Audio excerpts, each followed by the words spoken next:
শেখ হাসিনার যাই করছে বাট কিছু জিনিস কিন্তু খুবই সুন্দর করেছে, যেমন আমাদের এই যে পদ্মা সেতুটা, এই পদ্মা সেতুটা কিন্তু তার জন্যই হয়েছে। আর এটা কিন্তু অনেক বেশি সুন্দর। আর এই পদ্মা সেতু হওয়ার কারণে অনেক মানুষের যান প্রাণ এখন বেঁচে যাচ্ছে, কারণ আগে কিন্তু প্রায় দুর্ঘটনা ঘটতো। তো আমরা সেই দিন এই পদ্মা সেতু ট্যুর দিয়েছি, মানে নবাবগঞ্জ থেকে মাওয়া ট্যুর দিয়েছি। পুরোটা ট্যুর কেমন ছিল, কোথায় কোথায় গিয়েছি, সব কিছুই দেখাবো আজকের ব্লগে। পুরো ভিডিওটা দেখবেন, তাহলে সব কিছু বুঝতে পারবেন একদম শেষ পর্যন্ত। So hello everyone, welcome to my new blog. সেদিন আমরা হচ্ছে নবাবগঞ্জ থেকে রওনা দিই একদম মাওয়া যাওয়ার উদ্দেশ্যে। আমরা একদম পদ্মা সেতু দিয়ে ওই পারে যাব, দেন হচ্ছে ওই পারে যেয়ে কিছু ঘুরবো, ব্রিজের নিচে যাব, তারপর আরও কিছু জায়গায় যাব। তো সেই দিন আমরা একটু তাড়াতাড়ি করেই বের হয়ে গিয়েছিলাম, যেহেতু অনেক দূরের একটা ট্যুর দিব আমরা। তো হচ্ছে আমাদের সাথে আমরা শুধু একা ছিলাম না, কিন্তু আমাদের সাথে ছিল আরও দুইজন, আমার আর দুইজন ভাই ছিল। ওরা হচ্ছে যাচ্ছিল কি বলে রাকিব আর হচ্ছে রিফাত, ওরা দুইজন আমাদের সাথে যাচ্ছিল। তো ওরা ছিল বাইকে পিছনে, আমরা ছিলাম। তারপর এখানে দেখলাম শাফিনস রেস্টুরেন্টটা, এটা আমরা আসার সময় গিয়েছিলাম। এটার ভ্লগগুলো আপলোড করব, দেখতেই পাবেন আপনারা।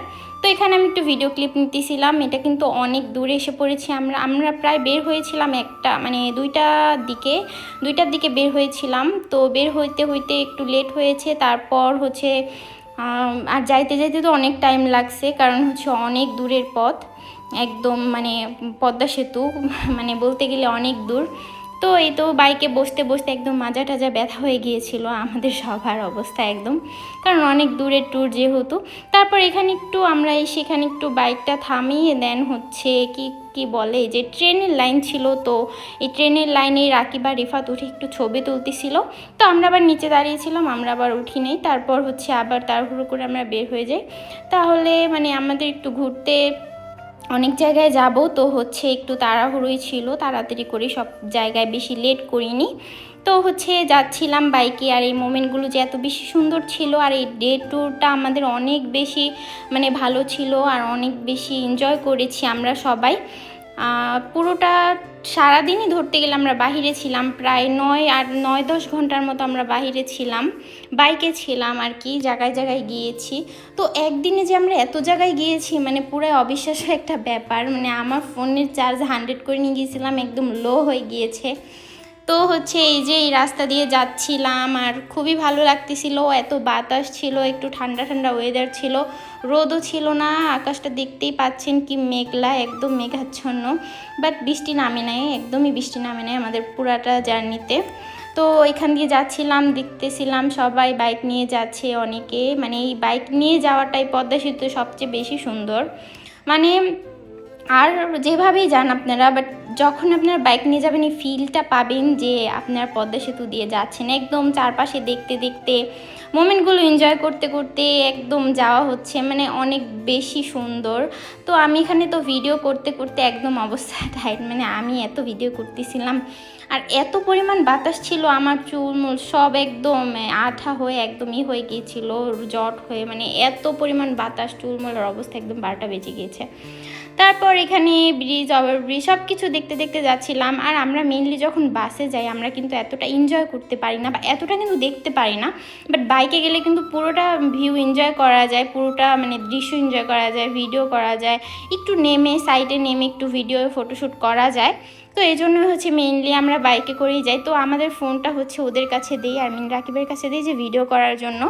আর থ্যাঙ্কস টু রাকিব কিন্তু আমাদের অনেক বেশি ভিডিও করে দিয়েছে, সুন্দর সুন্দর করে পিকচার তুলে দিয়েছে, কারণ ওরা দুইজন না গেলে কিন্তু আমাদের এত সুন্দর পিকচার ভিডিও হতো না। তো ওদের দুইজনের কারণে কিন্তু আমরা এত সুন্দর পিকচার ভিডিও করতে পেরেছি, যে জিনিসটা খুবই ভালো লেগেছে। তো ওদেরকে অনেক বেশি অসংখ্য ধন্যবাদ, কারণ ওরা অনেক বেশি সাপোর্টে ছিল আমাদের। তারপরে এই যে আমরা চলে এসেছি পদ্মা সেতু টোল প্লাজাতে মাওয়া আর কি। এই যে এখন আমরা হচ্ছে এখান থেকে কি বলে টোল দিয়ে তারপর হচ্ছে ব্রিজে উঠবো, পদ্মা সেতুতে উঠবো, মেন পদ্মা সেতুতে। এতক্ষণ আমরা ছিলাম ভাঙার সাইডে, মাওয়ার সাইডে। তো এখন আমরা পদ্মা সেতুতে উঠবো। তো এই সাইডটাতে সব বাইকগুলো আর কি ছিল, আর ওই সাইডে হচ্ছে বাস গাড়ি এমনি যা যা থাকে ওগুলো ছিল। তো হচ্ছে এখানে আমার হাজব্যান্ড হচ্ছে টাকা দিচ্ছিল লোকটাকে আর কি, যে টোল দেয় ও তাকে হচ্ছে টাকা দিচ্ছিল। তারপর হচ্ছে আমরা এখান থেকে কেটে তারপর হচ্ছে ভিতরে চলে যাই। আর এখানে কিন্তু আমাদের মানে কি বলে, আমাদের গাড়ির কাগজ ছিল না, বাট আমাদের কিছু বলে নাই, তেমন কিছু বলে নাই। এখানে পুলিশ ছিল না, যার কারণে কিছু বলে নাই। আর হচ্ছে পুলিশ থাকলে একটু ধরা খাইতাম, বাট সমস্যা হয়নি। তারপর এখানে ওদের কাছে ফোনটা দিয়ে ভিডিও করার জন্য, ওরা অনেক সুন্দর করে ভিডিও করে দিতেছিল। রাকিব রিফাত তো গাড়ি চালাইতেছিল আর রাকিব ভিডিও করে দিতেছিল সুন্দর করে। তো আমি বলতেছিলাম ওই সাইডে একটা ভিডিও করো, ওই সাইডে একটু মাছের ছিল, মাছ টাইপের একটা ছিল, বাট ও ভিডিও করে না, ও শুধু আমাকে ভিডিও করে থুইছে। যাই হোক, এখানে হচ্ছে এই যে উপরে ব্রিজটাও কিন্তু অনেক বেশি সুন্দর। এই যে আমরা উঠে গিয়েছি ফাইনালি পদ্মা সেতুতে, স্বপ্নের পদ্মা সেতুতে। আমি জানি শেখ হাসিনা অনেক কিছুই করেছে, বাট এই জিনিসটা কিন্তু খুবই সুন্দর করেছে। আর খুবই কি বলে, এটার জন্য তাকে ধন্যবাদ না দিলেই হয় না। আর যাই করুক, সে হচ্ছে এই জিনিসটা খুবই ভালো করেছে। আর এখনকার সরকারও যদি ভালো কিছু করে, আমরা সেটাকে অ্যাপ্রিসিয়েট করব অবশ্যই। ভালো কিছু করলে তার অ্যাপ্রিসিয়েটটা করাই লাগে, বাট হচ্ছে যদি খারাপ কিছু করে সেটা তো আর অ্যাপ্রিসিয়েট করা যায় না। তো হচ্ছে এই তো আমরা ঢুকে ব্রিজে উঠে গিয়েছি। এখানে হচ্ছে ভিডিও করতেছিলাম, আর ভিডিওগুলো কিন্তু অনেক বেশি সুন্দর হয়েছে, একদম ড্রিমি ভিডিওস হয়েছে। কারণ কিন্তু অনেকেই এরকম টাইপের ভিডিও করে, আমি দেখেছি পদ্মা সেতুতে এসে। আর আমরা বাইকে উঠে কিন্তু অনেক বেশি এনজয় করতেছিলাম, যেটা হচ্ছে এমনিতে গাড়িতে আমরা এনজয় করতে পারি না। আমি কিন্তু গাড়িতে এই পদ্মা সেতু দিয়ে আগেও একবার গিয়েছি, তারপর প্রাইভেট কার দিয়ে গিয়েছি, বাসে গিয়েছি, বাট এত এনজয় করতে পারি না। সব কিছু দেখতে পারি না, এত ভিউ নিতে পারি না। বাট এই বাইকের ট্যুর দিয়ে একদম ভিউ নিতে পেরেছি, এত বেশি ভালো লাগতেছিল, আমি মুখে বলে প্রকাশ করতে পারবো না। আর সায়রামণি অনেক বেশি এনজয় করতেছিল, অনেক বেশি। ওকে দেখতেই পাচ্ছেন, ও হাই দিচ্ছে, তাহলে বুঝেন যে ও কত বেশি এনজয় করেছে পুরোটা দিন। ও সারাটা দিন যে এই যে 8-10 ঘন্টা যে আমরা বাইরে ছিলাম, ও একটুও কান্নাকাটি করে না, ও একটুও জ্বালাতন করে নাই। ও একদম আমাদের সাথে একদম ফিল নিয়েছে সব জায়গায়, ঘুরেছে, সব কিছু করেছে, একটু কান্নাকাটিও করে নাই। ও বুঝতে পারতেছেন এতটুকু একটা বাচ্চা আর কত পরিমাণ ট্যুর পাগল হলে এরকম হয় আমি জানি না। এমনিতে বাচ্চারা কিন্তু অনেক বেশি যন্ত্রণা করে, বাট মাশাল্লাহ আমার মেয়ে কোথাও গেলে অনেক বেশি খুশি হয়, ঘুরতে গেলে, ট্যুরে গেলে। নাহলে কিন্তু ওকে নিয়ে আমরা কক্সবাজার ট্যুর দিতে পারতাম না, কারণ এত দূরের জার্নি, এমনিতে বাচ্চারা পাগল হয়ে যায়। বাট ও একটু আমাদের জ্বালাতন করে নাই, ওকে নিয়ে আমরা অনেক শান্তিভাবে ট্যুর দিতে পেরেছি। ইনশাআল্লাহ সামনে যদি বাইরের কোনো কান্ট্রিতে ট্যুর দিই ওকে নিয়ে, অনেক ইজি হবে, কোনো প্রবলেম হবে না আমি আশা করি। তারপর এখানে আমরা বাইকে ভিডিও করতেছিলাম, ওরা হচ্ছে ভিডিও করে দিতেছিল। আর ওদেরকেও তো অনেক ধন্যবাদ এত সুন্দর করে ভিডিও করে দেওয়ার জন্য। এখানে সায়রামণি পোস্ট নিতেছিল, আমি একটু ভাব নিতেছিলাম, বাট হচ্ছে চুল উড়ার কারণে একদমই অবস্থা খারাপ, চুলটা ধরে রাখতে পারছিলাম না, এত উড়া উঠতেছিল, কারণ অনেক বেশি বাতাস ছিল। আর ব্রিজে তো একদম হাই স্পিডে বাইক চালাইতেছিল, যার কারণে হচ্ছে বাতাসটা অনেক বেশি লাগতেছিল। তারপরও হচ্ছে আমাদের এই মোমেন্টগুলো অনেক বেশি স্মরণীয় হয়ে থাকবে, অনেক বেশি মেমোরেবল হয়ে থাকবে। আমি মুখেও আপনাদের বলে বোঝাতে পারবো না। আপনারা যে ক্যামেরায় দেখছেন ভিডিওগুলো, এই ক্যামেরার থেকেও রিয়েল লাইফে এই ভিডিওগুলো যে এই মোমেন্টগুলো যে এত বেশি সুন্দর, যারা এই মোমেন্টগুলো পার করেছে তারাই এই মোমেন্টগুলো বুঝতে পারবে। আর যারা এই মোমেন্টগুলোতে আসে নাই তারা হচ্ছে এটা বুঝতে পারবে না, যে বাচ্চা নিয়ে, জামাই নিয়ে এত সুন্দর একটা ট্যুর দেওয়া।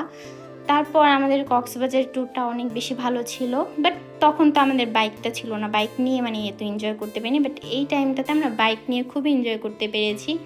তারপর আমরা যখন ব্রিজের নিচে যাই তখনও অনেক বেশি এনজয় করেছি। পুরোটা সব কিছুই আমি আপনাদের সাথে শেয়ার করব, বাট আমার পাশে থাকবেন, আমার ভিডিওগুলো আপনারা একদম শেষ পর্যন্ত দেখবেন, তাহলে হচ্ছে বুঝতে পারবেন সব কিছুই। তো হচ্ছে আমি এখানে একটু ছবি তুলি, আমরা একটু নেমে কোনো রকম একটু ছবি তুলি, একটু হালকা পাতলা করে, কারণ হচ্ছে ভিডিও এমনি নামা যায় না ব্রিজে, পদ্মা সেতুতে কিন্তু নামা যায় না, নামলে কিন্তু সমস্যা হয়, যদি পুলিশ দেখতে পারে একদম পুরো ডাইরেক্ট কেস হয়ে যাবে। তো অনেক সাবধানে আর কি নামতে হয়। বাট বাইক যারা নিয়ে আসে তারা মোটামুটি দেখলাম যে অনেকেই নেমেছে, টুকটাক একটু নেমে তাড়াহুড়ো করে কয়েকটা ছবি তুলে আবার উঠে যায়, সবাই এরকমই হয়। বাট আমরাও একটু সাইডে করে নেমে তাড়াহুড়ো করে স্যারের বাবাকে বললাম কয়েকটা পিক তুলে দাও, তুলে দিল। তারপর আমিও ওকে কিছু পিক তুলে দিলাম। তারপর হচ্ছে আবার চলে গেলাম আমরা, যাচ্ছিলাম আমাদের গন্তব্যে। তো এখানে ভিউটা অনেক বেশি ভালো লাগতেছিল, অনেক বেশি এনজয় করতেছিলাম আমরা এই ভিউটা। সব কিছুই মিলিয়ে এই দিনটা অনেক বেশি অসাধারণ ছিল, আমাদের সবার কাছে একদম স্মরণীয় হয়ে থাকবে সবসময়। তো আমরা হচ্ছে প্রায় শেষ প্রান্তে চলে এসেছি একদম, মানে কি বলে, পদ্মা সেতুর।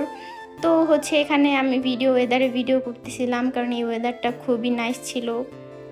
আর আমার কাছে সব কিছু একটু ক্যামেরাবন্দি করে রাখতে ভালো লাগে, কারণ এই দিনগুলো তো আর সবসময় আসে না, তাই না? মানে হঠাৎই আসে, সবসময় আর এই মোমেন্ট, এই দিনগুলো আসে না। আর আমরা চাইলেও সবসময় এই মোমেন্টগুলো এনজয় করতে পারি না, বাট যখন পারি তখন একদম মন খুলে আমরা এনজয় করব। তো আজকের মতো এখানেই বিদায়, আল্লাহ হাফেজ।